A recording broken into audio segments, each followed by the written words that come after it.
Hello दोस्तों, आज हम देखेंगे हिस्ट्री की क्लास।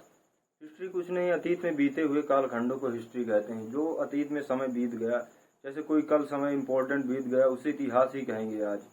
तो इतिहास में होने के लिए महत्वपूर्ण है ये बात है कि उस समय को इम्पोर्टेंट होना चाहिए। तो देखेंगे हम इतिहास, हिस्ट्री। हिस्ट्री, इतिहास।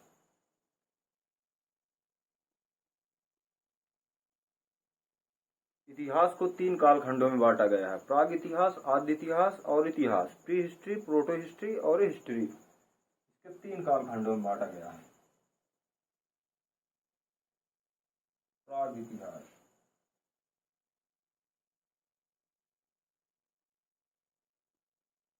प्राग इतिहास, आद्य इतिहास।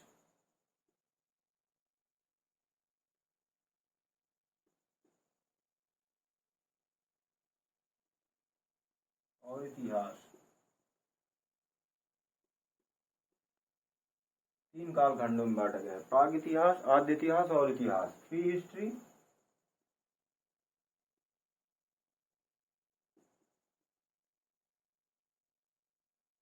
Pre history, proto history,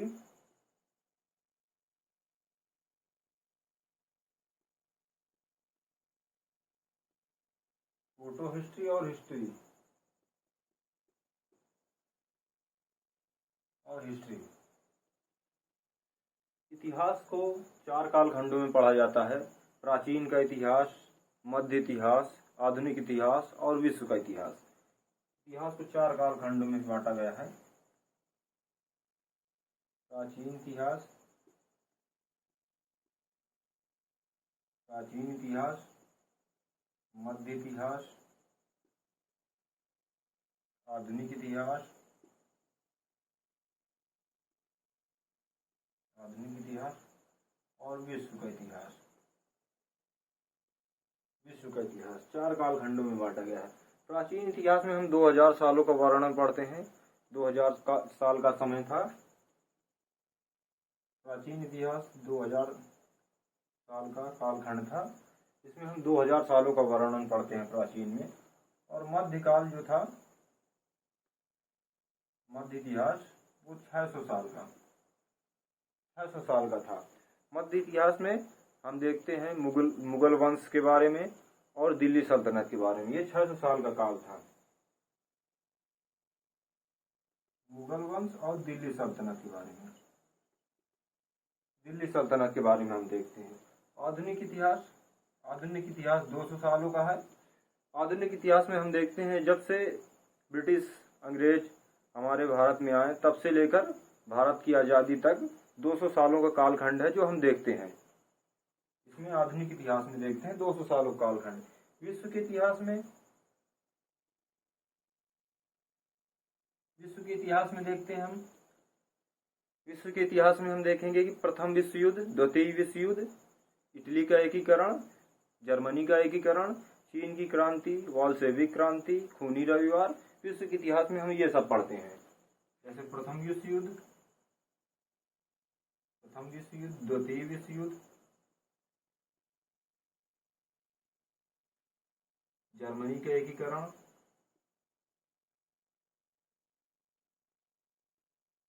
Germany का एकीकरण, जर्मनी का एकीकरण, इटली का एकीकरण,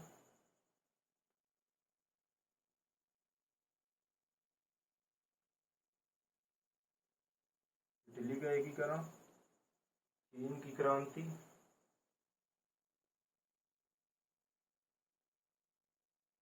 चीन की क्रांति, चीन की क्रांति, बोल्शेविक क्रांति,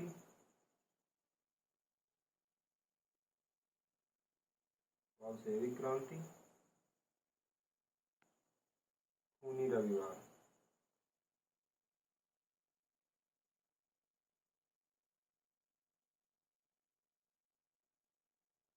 विश्व के युद्ध में हम ये सब पढ़ते हैं: प्रथम विश्व युद्ध, द्वितीय विश्व युद्ध, जर्मनी का एकीकरण, इटली का एकीकरण, चीन की क्रांति, बोल्शेविक क्रांति, खूनी रविवार। विश्व के इतिहास में ये सब देखेंगे। इन 4 कालखंडों में एक कालखंड और है जो भारत की आज़ादी के बाद हुआ, नेहरू काल, उसको हम बाद में देखेंगे। प्राग इतिहास को 4 कालखंडों में बांटा गया है। प्राग इतिहास को पाषाण काल, पाषाण काल, इस पाषाण काल में पत्थरों का औजार होते थे, जिसे इसे स्टोन एज भी कहा जाता है। स्टोन एज, इसे स्टोन एज भी कहते हैं। पाषाण काल को 4 कालखंडों में बांटा गया, पूरा पाषाण, पूरा पाषाण,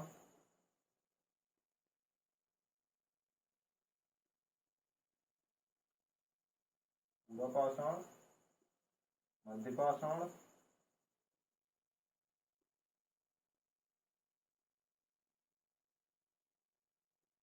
नवपाषाण,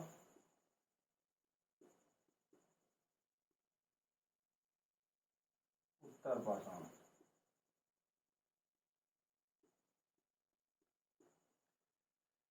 पाषाण काल को 4 कालखंडों में बांटा गया है, पूरा पाषाण काल, मध्य पाषाण काल और नवपाषाण काल, उत्तर पाषाण काल। उत्तर पाषाण काल, उत्तर काल उसे कहते हैं जो खत्म होने वाला होता है। जैसे उत्तर वैदिक काल, जब वैदिक काल खत्म होने वाला होता है तो उत्तर वैदिक काल, गुप्त काल खत्म होने वाला है तो उत्तर गुप्त काल।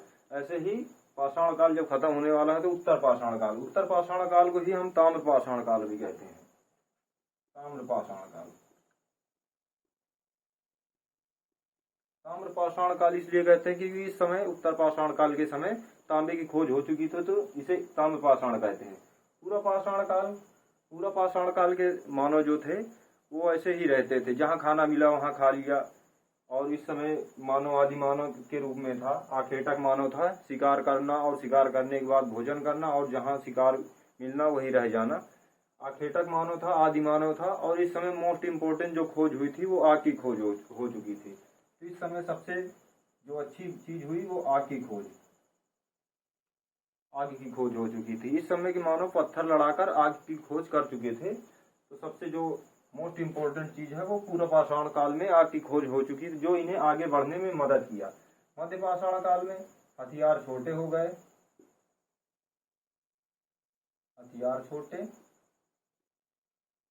इस समय का कालखंड बहुत बड़ा कालखंड नहीं था, बहुत छोटा कालखंड था। इस समय हथियार छोटे हो गए और इस समय सबसे जो इम्पोर्टेंट चीज थी वो ये अंत्येष्टि कार्यक्रम करने लगे थे। जो भी मृत्यु हो जाती थी जिसकी, उसको जलाने लगे थे। जो हिंदू विधि में 16 संस्कार होते हैं, इसमें अंत्येष्टि कार्यक्रम जो सबसे अंतिम संस्कार होता है, 16वां संस्कार। तो इस समय के मानो अंत्येष्टि कार्यक्रम करना,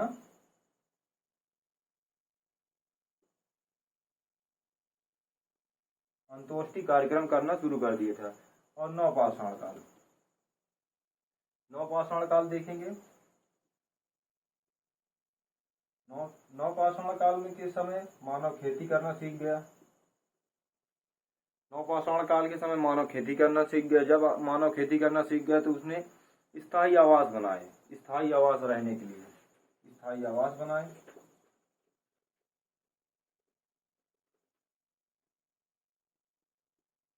स्थायी आवास बनाए।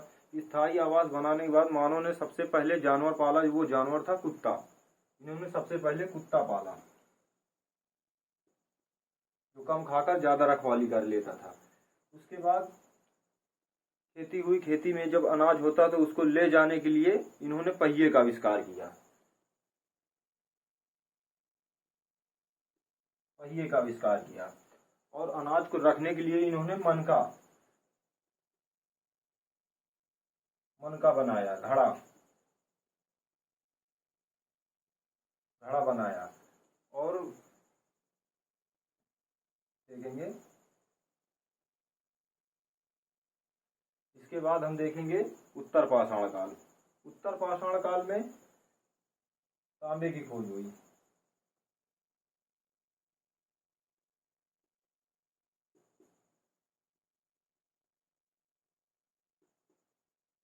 तांबे की खोज हुई, इस काल में तांबे की खोज हुई। खेती देखेंगे इनकी, यही देखते हैं तांबे की खोज।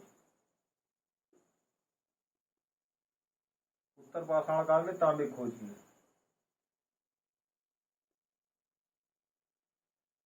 खेती इन्होंने आज से 7000 ईसा पूर्व पहले जौ और गेहूं उगाया। खेती में सबसे पहले उगाया जो इन्होंने वो जौ और गेहूं उगाया 7000 ईसा पूर्व पाकिस्तान के मेहरगढ़ में सुलेमान और किरथर पहाड़ियों के बीच में जौ और गेहूं की खेती के साक्ष्य मिले हैं 7000 ईसा पूर्व।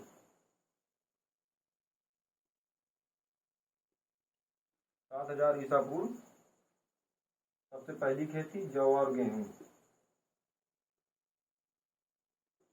सबसे पहली खेती जौ और गेहूं की। स्थान पाकिस्तान, पाकिस्तान के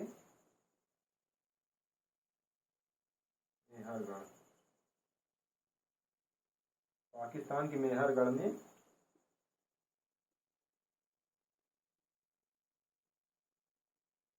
सुलेमान और किरथर पहाड़ियों के बीच।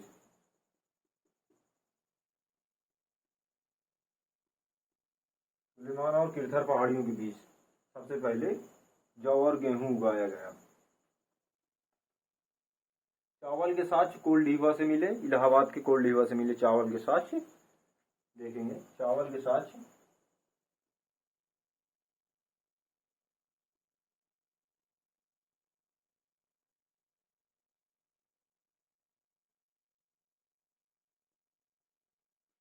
इलाहाबाद कोल्डीवा।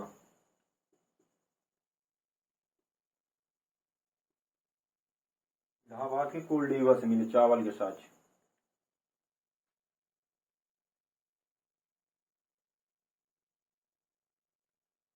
इस समय का मानव प्राग इतिहास जो था, इस समय का मानव लिखना पढ़ना नहीं जानता था और आदि इतिहास का मानव लिखना जानता था पर ऐसा लिखा है कि पढ़ा नहीं जा सकता।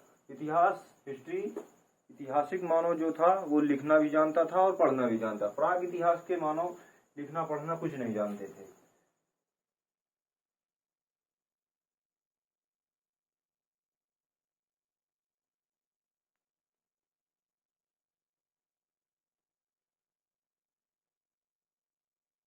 प्राग इतिहास के मानव भीमबेटका के मध्य प्रदेश के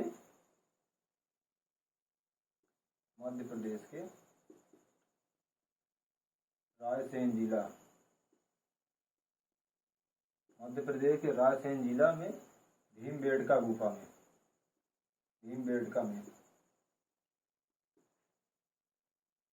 भीमबेटका गुफा में एक चित्र पाया गया है। जो प्राग इतिहास के मानव चित्रकारी करना थोड़ा बहुत करते थे, चित्रकारी, वो चित्र था